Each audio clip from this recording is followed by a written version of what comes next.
he's helped out the bottom lane. Well, is it any surprise that Snowflower has started to roam a lot more into the mid lane? If we remember the KT arrows, how much help did Hachani give to just wandering into the mid lane for Rookie with Cacao and really snowballing that, while Arrow just played safe at the bottom side and they kind of just let him hang out to dry?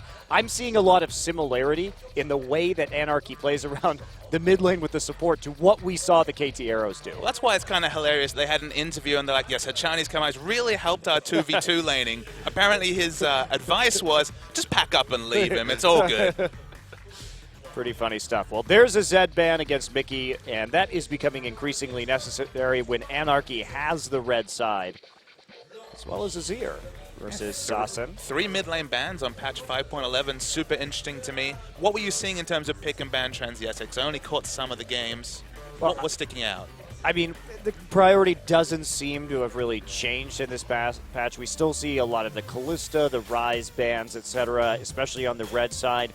Alistar, Grog is still first pick worthy. The Zed and Ahri are surprises, but this is them trying to deal with Anarchy's pocket picks right here. That's at least 3 out of the 6 MVPs that Mickey has picked up were on the likes of Zed and Ahri, so just a lot of respect. The problem is that Mickey has diversified. Remember, he's on red side. He can play that Kassadin. He can play Victor, and it's not going to be quite as easy to ban him out as it was previously. The LeBlanc still up as well. Obviously, LeBlanc nerfs in this patch do make her less attractive than she once was. Ryze hasn't been touched, so has to be banned away on the red side. Probably the big champion that pops out to me is that Thresh, the big priority pick for Snowflower. We've actually seen teams start to ban the Thresh against Snowflower to try to curb some of that roaming impact. No support ban other than Alistar put out by SBENU, and it doesn't necessarily look like they'll prioritize that as the first pick. A lot of strong junglers available at the moment. I think you have to take the Gragas here because the problem that you run... Oh, they're going to take the Sivir. The problem that you run into when playing against Lyra, instant lock Fizz, that is a bit of a surprise here. Definitely a very big flex pick. We have seen one jungle Fizz, but probably going to be between the solo lanes. Can't see a Trundle being locked in. How is this going to affect things? Because, of course, Mickey is going to be able to play that as well. And, yeah, that is quite surprising. Usually in the LPL, you see Fizz locks this early. Not so much here in Korea. Yeah, the Fizz priority, the Fizz flex pick nature is a big thing in the LPL. I was going to make the same point myself. Definitely a champion that fits Mickey's playstyle. Definitely something Ixu may be experimenting with, of course. Just the popularity, kind of the oppressive nature of how many picks in China there's been of this Cinderhulk Fizz means that it has been quite a common first-round pick. And this is very confusing because the Grog is not selected yet. And that's been Lyra has been so good mechanically on Gragas that you'd have to think that Anarchy was really going to prioritize that champion. Now, I don't know how much they care about giving it up to Ketch, who has been an extremely ineffective jungler. So far this season, he's played the Echo, he's played a lot of Gragas. Teams just aren't afraid of letting him have the Gragas because he doesn't do much with it, frankly. You could say maybe this is the perfect learning environment for Anarchy to try something out of the norm. Maybe don't play that assassin-centric mid-comp. They've already picked up the Fizz, but they're not necessarily bound towards having an assassin mid-laner.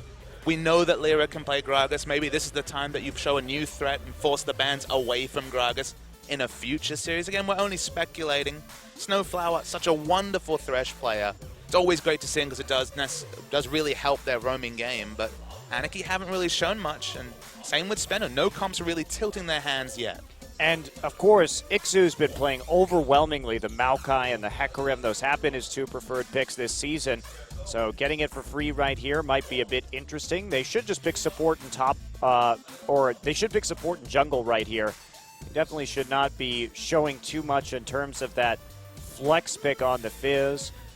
Rek'Sai still available if Lyra wants to go for that. He pretty much has full reign of the jungle at the moment. I can't blind pick a Yasuo. I mean, words like can't are very strong, Monty. Interesting. To see the Korean casters gasping as we saw the potential Yasuo blind pick, but as you mentioned, no real reason to do so. All right, so here's what we know. Songyun just switched his summoners upon locking in that Hecarim to the Ignite, so he's going to be running the Ignite Hecarim instead with the Trinity Force.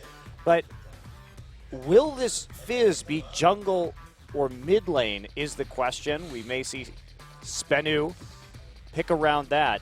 Very odd draft from Anarchy. Right there, you'd almost certainly just pick a jungler, unless this is an early lock for the jungler. Now, we've seen that jungle Fizz from Incredible Miracle, Tucson playing the Devourer. It was terrible. I think there's a way to make Jungle Fizz at least semi-work, but Devourer Trinity Force, going into an auto-attack build on a melee carry and then parlaying that into a bit more burst was definitely not the way to do it. You could maybe see a tanky build a bit like someone like the Echo would put together. What you can say about this draft is it does force a super defensive mid lane choice from SBENU. You have to take the likes of Lulu because there is a very high potential of Fizz mid from a player like Mickey. And this is one of those points. So we've seen SBENU kind of ape other team strategies. They try and play the Juggernaut from the Coup Tigers. Now they're trying to play that SK Telecom pick comp with Jeanette the Sivir actually and put this Lulu. together as well and did very good on it. Monty, I want to see the Yasuo. Do you? It's not a bad Yasuo comp. They got the knock-up from Fizz, they have the knock-up from Hecarim, they have the knock-up from Thresh, they have mixed damage. Not the craziest time to pick a Yasuo. It isn't, and it would fit Mickey's profile. Oh dear.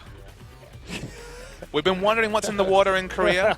Teleport Smite Yi has always been a thing, but it's Faker who's trying to push it towards another role. I mean, I don't think this is the best comp for the Yi, especially with the Fizz jungle, but you do have...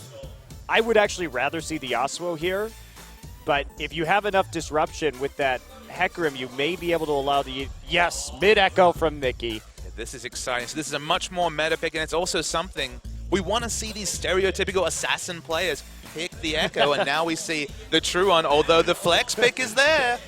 I don't know what's going on anymore. Keen almost had a little smile there from Gravity as we saw the Hecarim mid being considered. Players having a good time. Well, they don't have to lock in their champions until 20 seconds. Those are the rules here in Korea. That gives the enemy enough time to change their rune and mastery pages accordingly if necessary. So, crazy thing is, I'd say the Echo jungle is more reliable than Fizz jungle. Absolutely it is. I think that is definitely more reliable, but I don't know if you can play Fizz feasibly into this Lulu with that early game harass. The big thing that Echo brings is, of course, ranged wave clear on Assassin, so you throw out that Time Winder, you can clear the backline from about Morellonomicon or level 9 and 5 points in the Time Winder, so you're definitely not going to be matching wave clear with a Lulu who can just freely auto from safe range and clear very, very early, but much more reliable mid lane matchup. Not necessarily big kill pressure, but it's much safer than Fizz, like you mentioned. Well, this is going to be an interesting game. You and I had chatted. What if Mickey plays Echo? He's one of the players we're very excited to see play this champion. The only mid lane Echo we've had so far has been Coco from CJ Entis in a game which his team lost, even though he had a pretty good performance. But Mickey's the kind of player with those Z tricks that you really want to see on this champion. So exciting times. We're going to get into game one. SBENU's Sonicboom versus Anarchy.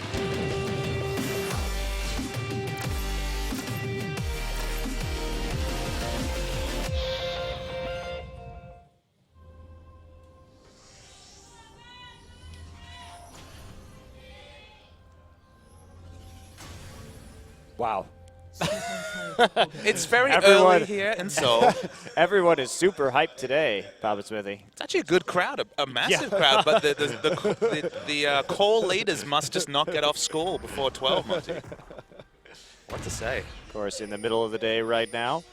All right, so do we have hope for this Jungle Fizz this game? Will it not be such a horrendous build? I think that this with the standard build, I think maybe it's okay. Maybe like Trailblazer and then just going so you have the a little bit more AoE, and then the Cinderhulk might be decent. All right, so he has attack speed runes and AP, so that's probably what you need for early jungle clear. You might think, oh no, it's already Devourer, but of course, even champions like Sejuani and to a lesser extent Eve will pick up items to help, runes to help you with your first clears. Of course, items can help you to scale into the late game. Runes just help you get through the jungle safely. Very slow, single target focus in the jungle, but as you mentioned, does he go tanky? Does he try to build ability power? You never really know with a jungle Fizz. There's just no consensus build for this pick. All right, Mickey hanging back for another potion right here, so going with the flask in this harassment-heavy lane. Soul just going to pop down some saplings there, and we're going to see the junglers start both on the top side of the map and small camp standard lanes. Snowflower on that Thresh that he specializes in so heavily in lane. Soul going to take the first camp, actually. Hit level 2 and then help out with the second.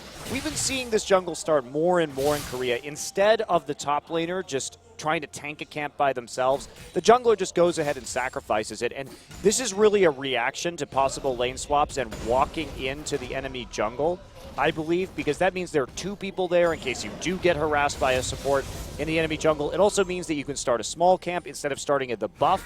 If you're afraid of that on a weak side. So this is a more safe way to jungle at the current time in case there's a lane swap you don't expect. And one small thing as well, Monty, is that it changes the timers. We always see the Maokais throw down the sap and spend, what, 20, 21 seconds trying to clear that first camp. Suddenly now, the jungle follow is much faster. Yep. So I think it's just a different use of time. Maybe it's more effective. I haven't really done the timers, but it's something different. It doesn't really change the kind of mechanics or what really transpires in the first minute of jungle follow. No, but I really like it. I think it's very cool that this is the reaction to what we saw earlier this season where we were talking and saying, well, what's up with this weak side? Basically, the development was, in case of a lane swap, if you started on the weak side of the jungle, and you started at Gromp or Krugs, by the time you got to the buff, the enemy support was in there just, messing with you as you tried to do that jungle follow. In this situation, you don't have the same split.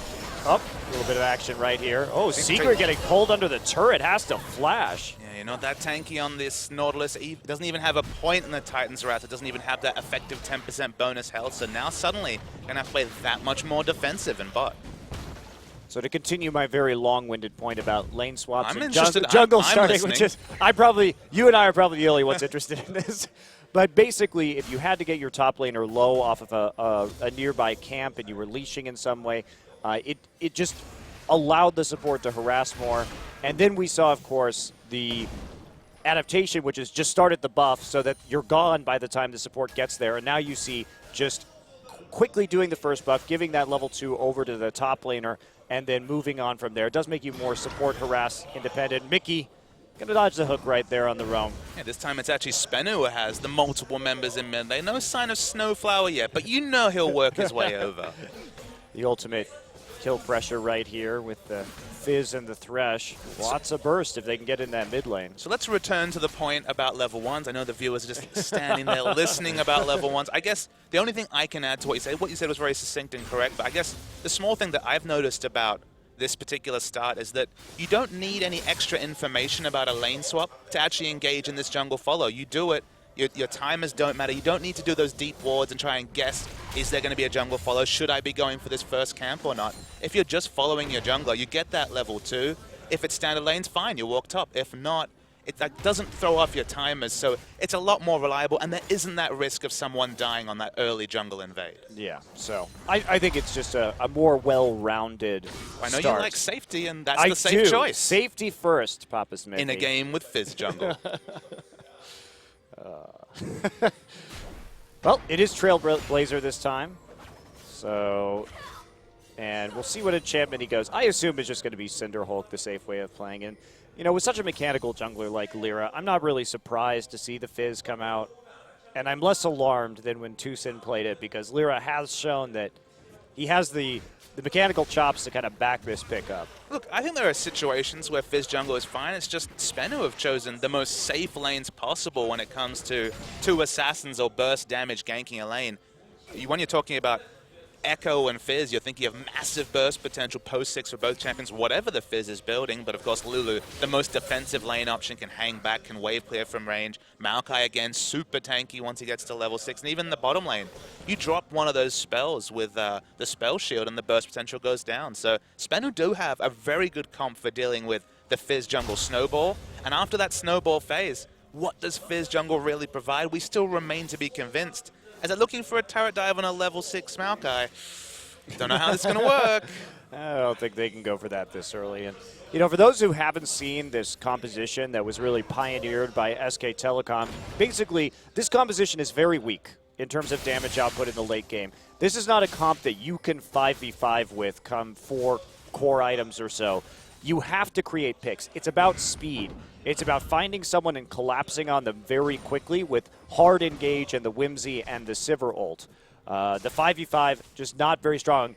There's no damage except for Sivir late game, really, whereas most compositions would run another threat here. So it's about how well they can make those picks. We've seen Jin Air do very well with a similar style of composition, but by that token, the Coup Tigers tried to run it earlier this season and fell absolutely flat on their face when attempting to do so. So it's not easy because you don't play it like a Juggernaut where the Sivir is in, or the AD carry's in front, and you ult the AD carry with the wild growth and kind of bait them and siege with it. You have to be very decisive and collapse all in. Well, here's a gank. Hook misses. Assassin didn't actually have enough mana for wild growth in that particular situation, so a successful hook could have been a big gank coming through from Snowfire. And I think it's ironic that, of course, the Coup innovated the Juggernaut. It feels like SKT's reaction was these Sivir and Lucian Lulu-based comps as well. So, of course, both of them using that Lulu mid pick to such a high degree. Jin Air really did ape it well and pulled it off excellently against Coup to give one of the only recent losses in Champions history to Coup, of course, who've been on such an uptick.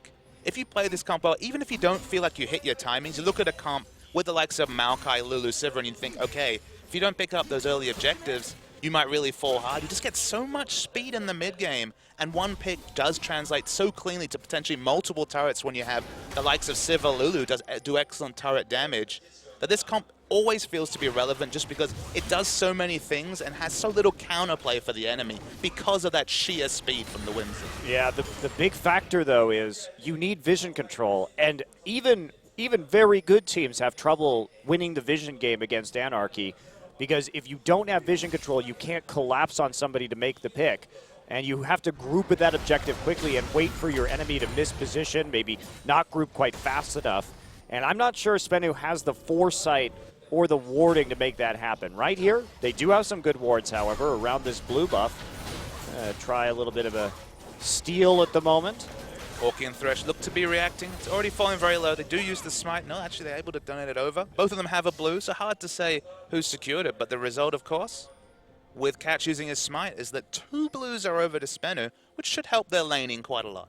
Yeah, and they do have that early lane bully as well. Mickey going for a Sheen here into the Codex. I mean, basically the way I look at Echo these days is, yeah, you can get the Morellonomicon. We are on 5.11 as well. And then it's about the Lichbane and the Zhonya's Hourglass. The Lichbane, really key to maximizing his burst on those auto attacks, which he already does so well with the passive. We're going to look for a little gank right here. He's got level 6. He is going for the Cinder Hulk, has the Cinder. Going to be found out by the Sapling. Yeah, Catalyst was already completed, so once again, ganking the Maokai can be super difficult. I think Morellonomicon was optional in the previous patch, but 100 mana cost on his ultimate just makes him so much more mana constrained that I think you have to pick it up. Dragon goes down. They notice that I only think of Tucson when I see Jungle Visit. Lyra's on the top side of the map, so they get a free Dragon, so good play by SBENU. Yeah, and SBENU hasn't had as many issues in the early game. In fact, they were quite competitive with the Juggernaut comp against SKT, but they just can't actually close out or even contest objectives in the late game. They make a lot of errors in terms of their play on the map as the game goes on. But that was a very decisive attempt at the Dragon right there. They know they have that early game power over the mid lane with Lulu, and of course Corki not having completed his Trinity Force yet. So Anarchy and SBENU, realistically, even come the end of the season, remember we're only just at the halfway point of the season as we reach Saturday's games. These teams are going to be competing at the bottom 4, as we see Mickey coming onto Sarsen. Already a lot of burst damage. Paolo converges is down. Will he get the stun and shield? Shield comes through, but no stun. Sarsen just on the outside of that, expecting it to come through, but some nice harassment. And the Zhonya's is really important for Echo, and because one of the things that you want to do is get that Shadow involved in the team fights with your ultimate. And what Zhonya's does is, because it's a 4-second follow on his Shadow, is it cuts 2 seconds off that follow. So if you can get into a team fight and then Zhonya's and then get your ult in as you wait for your Shadow to catch up, that is one of the most effective ways to play him at the moment. And deceptively, both offensive and defensive utility in that decision. Whether you want to get in or out depends when you want to pop your Zhonya's. But as you mentioned, cutting down time, A new champion. The trade damage, the auto attacks are doing massive damage to Sus, and he ults, but Fizz is here as well. This is going to be first blood, but at what cost? Well, maybe the cost of Lyra. He goes down. Catch right there to finish it. Snowflower takes Mickey out with the lantern, but leaves Lyra a little bit high and dry. Still, though, kills for each jungler, assists for each mid laner, so pretty net even in the end. Worth noting that Anarchy used 3 members to the 2 of SBENU, but given the evenness of the trade and the back timings, no CS advantages anywhere. You're going to give the first blood over to Anarchy and the slight advantage. Yeah, just a subtle edge right there. Nice reaction from Catch in that mid lane. Mickey with that all in, but you got to wonder, Sasin actually got hit by the parallel convergence there. It seemed like he had plenty of time to realize that ability was going to be incoming. Well, he died with his flash available, which doesn't seem like on a champion as defensive as Lulu, that should ever be the case. If you have that mobility from the Whimsy and you have the flash available, doesn't make a lot of sense to get hit by a parallel convergence, that very slow-moving AoE ability in the mid lane. Requires so much setup time. You'd think that over the course of the 3 seconds, not even the half-second warning timer, but the 3-second cast time, that you could really expect what was going to come out of Mickey and get away from it. Maybe you just use the polymorph and flash defensively instead of using the Whimsy. Either way, it seems like an unnecessary death. And speaking of unnecessary, Secret takes a lot of free order. Yeah, right there walking into the lane, and Songyun gets out of range of the hook from Secret. A hook also missing for Snowflower. Lyra now down here, unseen for the lane gank. The unseen Fizz. Is he the deadliest? Might prove to be. Definitely going utility build. This is what we've seen out of Jungle Echoes as well. Pretty much the same exact build. Sights done into what we can only assume will be some cooldown reduction. There's always the potential of a snowball Trinity Force, but you don't really want to itemize into it unless things are going vastly different to this game. And that's the question, right? Is if you're going to do this build on a jungle champion, isn't Echo just better to do it on with his faster clear speed and the fact that he's still going to be doing decent damage with his passive even through a tank build, and he brings a lot more zoning and utility than Fizz does?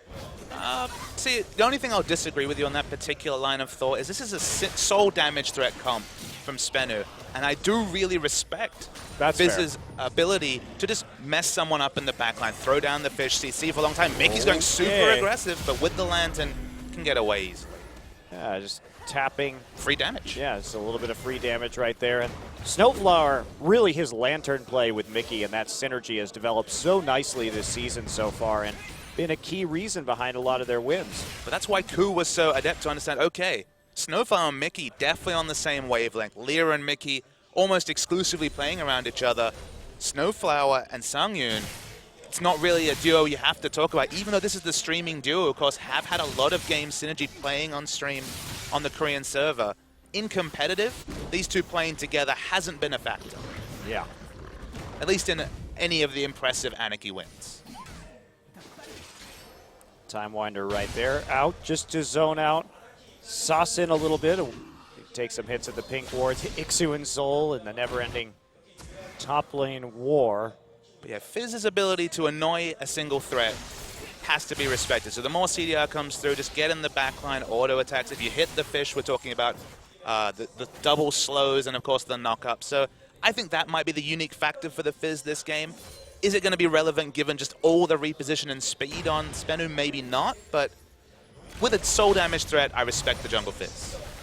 You have to remember that they picked this without knowing that this was a soul damage threat composition. So they also picked it without knowing if it was going to be top lane, mid lane, or jungle mate.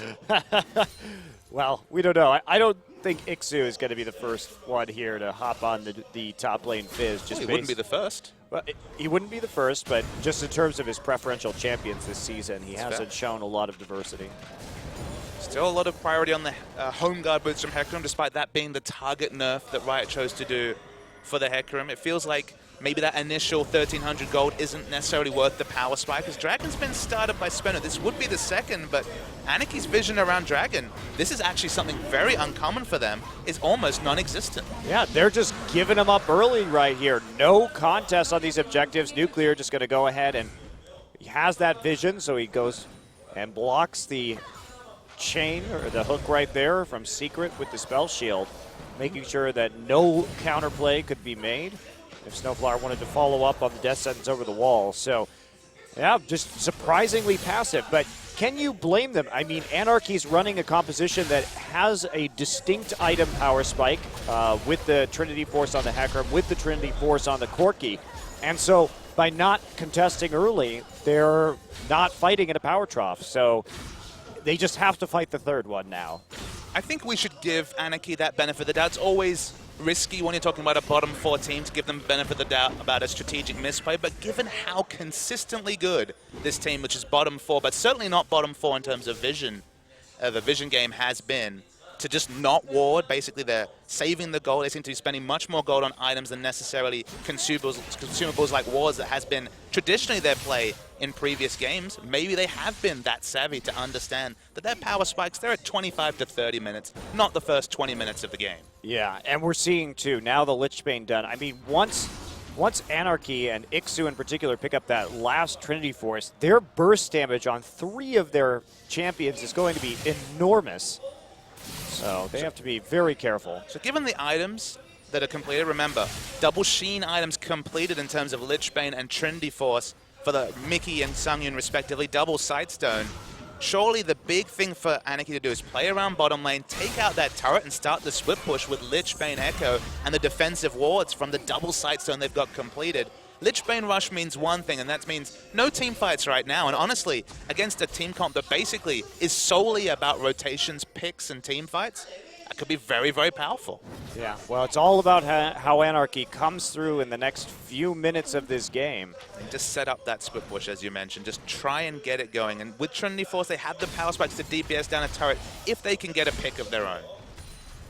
So must be getting very close to the Trinity Force at this stage. Triple Trinity Force, so triple Sheen items, at least double Trinity Force and the Lichbane. Catch.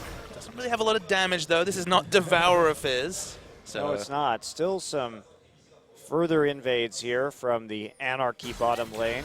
And Mickey continuing to trade very aggressively, seeing if he can get that parallel convergence. Gets scared though. Draws out the Polymorph though, so the Whimsy now not available. Ixu doesn't have the Trinity Force, but still playing aggressively around Soul.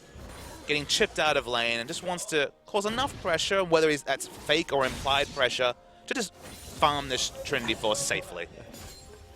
Implied pressure. These are phrases that you only hear when you have the double color cast going. Implied pressure. You watch yourself. Well, I've got some implied pressure after this broadcast, Monte Cristo.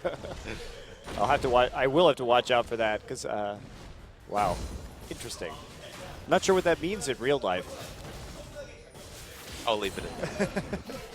I don't know if I can handle your innuendo today, Bob Smithy. So Mickey just, try and mess up Sassen where he can, but just really no solo kill pressure. Snowflower. Around mid as always. I just like how he occasionally just wanders into mid and throws out the random hook. It's like this is the 3rd time we've seen it this game. But look, he's not needed in bottom. His AD carry wasn't there, so why not just give it a go? Just give it the old college try. And that's why it's hilarious when they have the interviews and they're like, oh yes, we developed this new strategy of playing around Mickey. Meanwhile, in 100% of their games, they've played around Mickey. A lot of other supports, maybe they take a nice wander top side and try for a lane gank right there with the Hecarim, but no. Not Snowflower. Goes for the old predictable walk into the same side of the lane that I'm laning on and then throw out a Q. So I guess what's your take on Anarchy have basically spent their early game building damage. Trinity Force top laner, Lichbane mid laner, Trinity Force bot laner. The 3rd dragon is coming up in a minute and a half, and you can think, okay, that's 3 sources of burst damage. Delete someone and take the dragon. But it's going to be difficult against a team that has the Lulu, has a lot of defensive and utility options.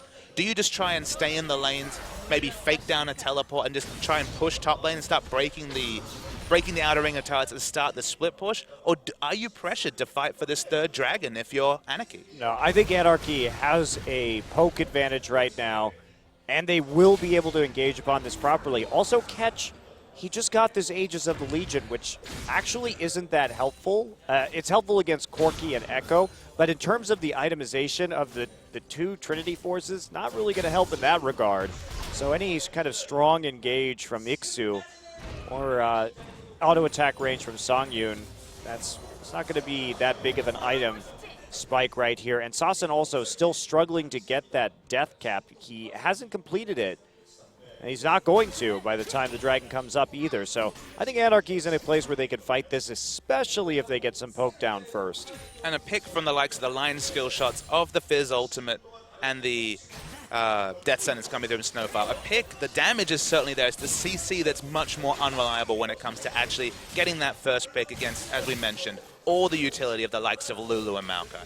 Well, I think they have to do something around this next dragon, though. They have plenty more wards than we've seen previously. Mickey a little bit chunked out right here, but he is in control of the wave. And now Anarchy starts to group. They want this Scuttle Crab. And wait for it to... Oops, it's not being very compliant right now. Wow. Throw out a smite, but there's another one available for catch, so it won't be relevant when it comes to the Dragon War. Yeah, that crab actually, the pathing on it was a little wacky right there. Kept going back without those auto attacks coming in. So SBENU starting to move in. Hecarim starting his port though, so home guard pressure definitely inbound.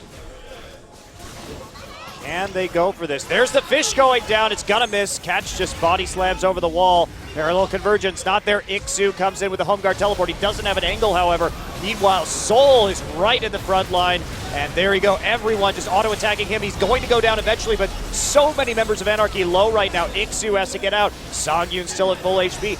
Mickey, can he get back in? He's getting chunked down by the Glitter Lance right now. It's all up to Nuclear. Nuclear has to flash back. Sasan has no mana, and a very sloppy team fight as Fizz goes back in, but that's going to be an ace for SBENU as Hecarim just can't find an angle, and Soul able to do a lot of work by teleporting directly into the front line. A big 5-for-2 trade for SBENU. Don't even have to really rush the Dragon. They're going to take an outer turret, the first turret of the game. Lots of squishy damage threats. Remember, Hecarim only just had a null magic mantle. Damage was what's being built. We're going to see the replay coming through. They just couldn't really fight in this particular choke. There was no pressure onto the backline. You can see Nuclear and Sasan in the backline free auto-attacking, and although Anarchy are poking in and out with Sheen procs, they're just not tanky enough to play like this. Right, and the big problem, too, is that Ixu went right back onto Maokai instead of trying to zone out Sasan or Nuclear. So he could have made much more of an impact on the back line of that fight. A quadra kill in the end for Nuclear. Out of nowhere, suddenly starts piling some big items, already gone for the Avarice Blade, so approach the early game in the investment banker sense that we see so much from Sivir, really paying off now. Yeah. Righteous glory done for Soul, so a big team fight win, a very healthy lead for SBENU. But I have to temper this. We've seen this before from SBENU. We've seen them get into the lead in the early game. Now they have the 3 dragons, though. But inevitably in the late game, they always seem to make that error that costs them so much. Anarchy have definitely focused their early game on damage and just trying to finally force the split push scenario that we're not sure SBENU can deal with. They've taken the outer turret finally, they've taken the blue buff almost instantly, and with triple Sheen items, they're going to keep pushing. Well, that's the crazy thing. The 5-man fast push here is going to just absolutely cleave through 2 turrets based on all those Sheens, because there's no counterplay from SBENU. They can't get there soon enough. They trade 2 for 1. They're going to go for an early Baron, it would appear. They have incredible Baron damage. They haven't been spotted out by the smart ward there is from the top on SBENU. There's going to need to be a face check. No, they've definitely got the information they needed. Sivir's pushing in bottom, but Hecarim, of course, will be there to answer that. Yeah, so, but a very favorable trade from behind for Anarchy. Getting a tier 1 and a tier 2 just for the price of 1 right there. And I have to say, grouping then, very smart from them, knowing that they were going to be able to outpush their opponents. And SBENU, their reactions have not been good on the map. They are very slow to assign people to lanes, to get people inbound on defense. And that SBENU's now going to be coming in, but they're not really going to be able to do much right here. Remember, they need to make picks with this composition. They can't really siege very effectively. I mean, both these comps do excellent turret damage, but it's going to be the macro decision-making between the two on who will get the most in their windows. You have to say Anarchy, big advantage there. They showed it already, just outmaneuvering SBENU despite losing out on the objective game in the early game. can they set up the split push they've really comped around? I mean, even 1-3-1 is massively powerful from this team. Yeah, they have Ixu, they have Mickey for that 1-3-1, and good wave clear as well with the Corky Rockets and Phosphorus Bombs, so they should be able to handle things. Again, they're going to lose their blue one more time. They've been having trouble with this game, but Mickey, who we know is very measured and very skilled when it comes to the split push, we've seen it from his Zed. This is where he has to engage that and really start to turn up the heat. So here's the question that I have for you, Monty. You look at this SBENU lineup, Lulu, Maokai, Gragas, Nautilus. This is definitely a lineup that can turret dive. Are they actually safe to 1-3-1, or is it going to have to be a 4-1, given just how many engage and dive tools that SBENU have? Well, that will be the big question right here, is whether SBENU wants to pull the trigger on that. Mickey, so many go buttons. It seems like a huge risk to engage the 1-3-1, despite the fact that with all the sheens and damage, turrets, as you mentioned, should be folly for this Anarchy lineup. Yep. Well, Mickey also went for the Abyssal Scepter this game, so I think a little bit more magic resist, and that's going to synergize well with Songyun and Lyra. Meanwhile, SBENU has found an opening, but they're going to lose a mid lane. This is not a good trade for SBENU. They've committed a... They're going to... Wow. It could be a 2-for-1 trade, although Anarchy, they're not actually... TP back up right now for Ixu. They may just want to take this fight. I don't know about this. I think they could push faster, quite frankly. They're walking through an unwarded jungle as well. There's a lot of pick pressure from SBENU. This is a very risky undertaking from Anarchy. They're going to go for it. Turrets. They have to fight now, otherwise this will be a giant waste. It's going to be a giant waste. Yeah, this is unfortunately the decision-making mistakes that you see when we're talking about teams in the bottom 4 play in this 10-team Champions League at the moment. It feels like they could have gotten 2 turrets in exchange for an inner turret. Yep. And when you're talking about the mid and bot lane turret with a split push focused team, seemed like it'd be a given. They have 3 pink wards down around Baron. Gragas in the area, but the Baron pressure from this team is immense. Yeah, very big. So someone's going to have to face check this. They see Snowflower. There's a hook in. Catches Snowflower up. Box drop. Flash used, but Snowflower is going to just explode. And will they be able to come back? Parallel Convergence going to be zoning out a lot of members from the choke, but the pursuit is still coming in from SBENU. They're so tanky that there's just not enough damage. Songyun fleeing, as is Lyra. Has to use that summoner heal to get Lyra out. Still going to fall to Sivir. And here is Nuclear powering through onto Songyun. Songyun backing off right there, but this is hilarious. Hilarious. Yes. As Sassen was doing exactly no damage whatsoever to Ixu. SBENU move on to the Baron. They pick up Lulu in the swap. It's still 9,000 health on the Baron. Ixu still has teleport here, too. He doesn't have time to go back and get the home guard, but they're going to turn. There is the damage onto Ixu again. Soul will pick him up, but that means no Baron, so mission successful as far as Anarchy's concerned. And Lulu just got too cute coming to the Baron in the riskiest possible manner, not taking a safe route and going around the choke. Went straight through it and got picked off by the 2 members still up from Anarchy. They might even pick up a turret in mid also. Going to get a lot of chip damage onto it at minimum. I guess we shouldn't be surprised given the fact that these are 2 of the bottom teams, but definitely some strategical misplays in the last few minutes. And they're probably going to get this dragon as well. Songyun needs to stick around and go for it, actually. They have the dragon live. There's no one on the map right now who can actually contest this. They just gave up the dragon as well with Songyun going back, it would appear. Wasn't very healthy, and I guess they expected SBENU maybe to have some Songyun wards was around fine. the area. He just didn't have mana. He was perfectly healthy, and he has a blade as well, so he would have healed up off the dragon. But they're going to wait for it, and even then, Ixu not going to be using his teleport. They're Sassen taking blue buff. Could be contesting this 4th dragon right now. Man, there were like so many missed opportunities right there. Songyun going back instead of contesting it while SBENU was in base low after the Baron. Then we see Sassen going after the blue buff while Ixu has TP up, and they could have had a 5v4 around the dragon, but everyone's so tentative and scared, and now all of a sudden SBENU may get a shot at yet another dragon stack. Feels like both these teams may need to file misconnections articles in the newspaper after this one. Oh boy, let's go on Craigslist for that. Could be. SBENU have great control around the dragon. They've done this the whole game. Now, of course, they are spotted out by the Scuttle Crab vision. Anarchy, they lost their last fight, but they need to opt into a fight around this 4th dragon. Yeah, they're coming through. There's the Sivir ult. Now, are they going to turn? Righteous Glorious Pop. Mickey locked down by the Maokai.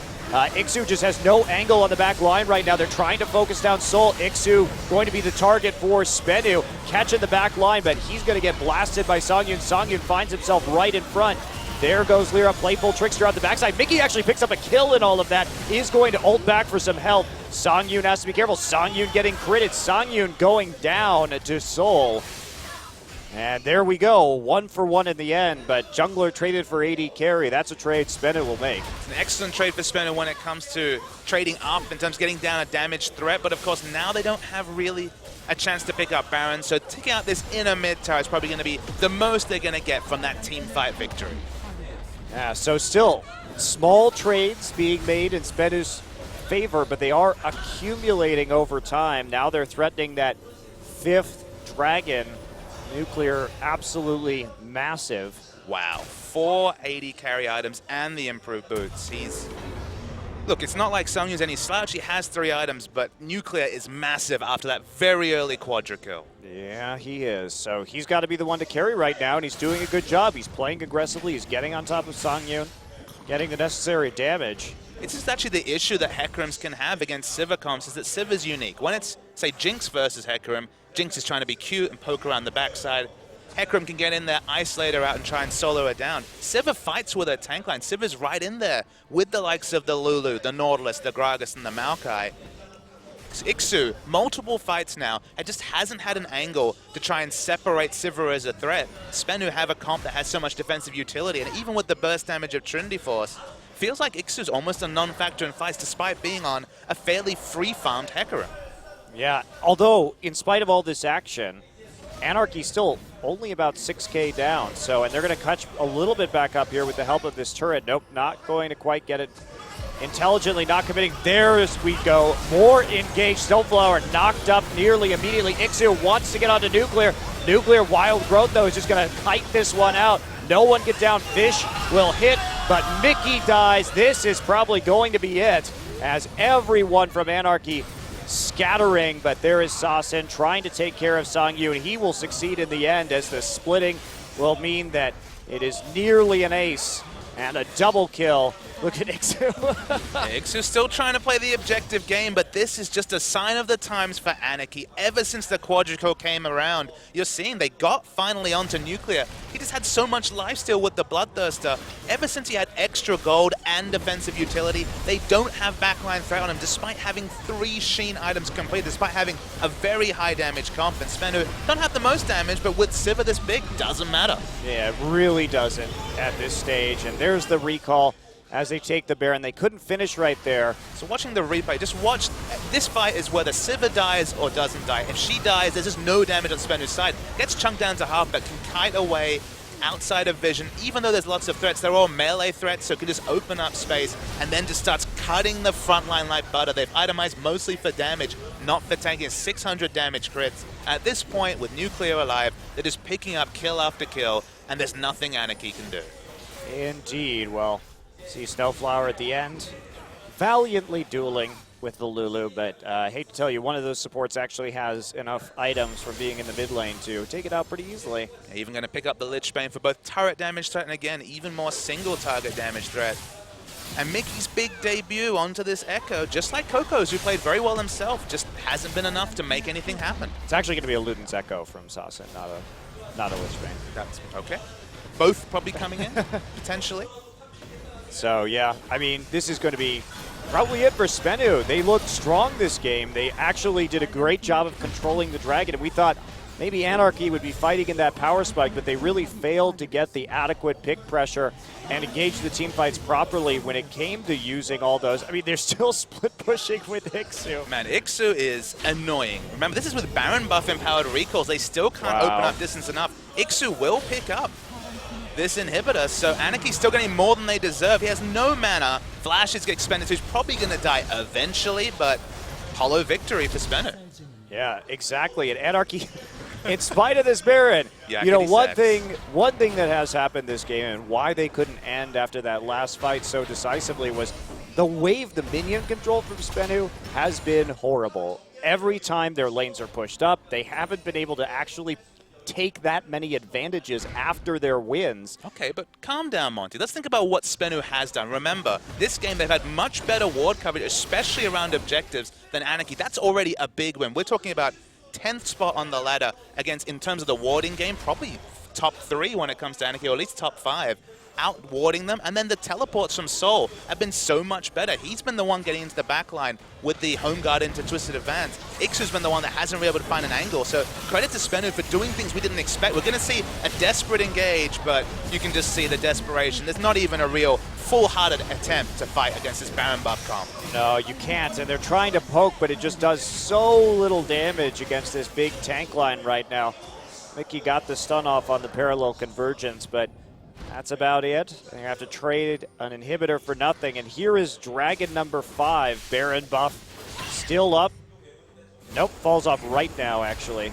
That's actually a visual bug. Dragon 5. There's no offensive wards around the Dragon from Anarchy. They're going to DPS it down fast, chasing away Ixu. 5th Dragon's going to be just another massive factor. The re-engage starts, and there's the 5th Dragon. Yeah, here we go. Ixu just ulting out after seeing them get that 5th sack. Mickey will not be so lucky. CC'd into the ground. Will Echo be, and now Ixu's back, doing Ixu things. So he used the teleport. They're trying to stop the backs. They've done it so far. Ixu probably can't finish the game, but Anarchy are trying. You got to, oh! He nearly actually got the back onto Sasson right there, barely, and that's going to mean Ixu heading out of this fight, but probably the end of the game coming up as the double kill from Sivir lands. Ixu escapes. The world's shallowest lantern from Snowfire just couldn't save the poor mustached bombardier. You have to respect Ixu and what he's done this game so far. I mean, in spite of Anarchy's loss, he has made this a million times harder for SBENU. Ixu going to come in right now. He's got the last stand of Hecarim going down for a big play from Snowflower, but he's going to get yanked around and into the grave, and that's going to be it. SBENU's actually going to close out their 2nd game win as they grind through the rest of Anarchy, and that's going to be it. SBENU up 1-0 in this series, surprisingly. But this is at least a SBENU win where you look at the game, and much like we have with Samsung Galaxy over the course of the season, you say, okay, there are things that they were actually putting together both selfishly in terms of team play that actually showed some promise. What you want to see from SBENU is a team that in the back half of the season can be competitive. And look, we're not going to rush to any rash judgments. It is only a win against Anarchy, one of their fellow strugglers, but still SBENU showing a higher level performance than they have in their preceding, what, 17 games? Yeah, and Anarchy has to have more jungle presence. You know, this jungle Fizz really wasn't that useful this game, and because they didn't have that force early on to fight, they just couldn't do much around. The Dragon gave up every single Dragon in this game, and never really had that ability to control the tempo except in some very late game split pushes. What are you saying? Are you saying to me, Monte Cristo, that this hasn't made you a believer of the first round ambiguous Fizz lock-in?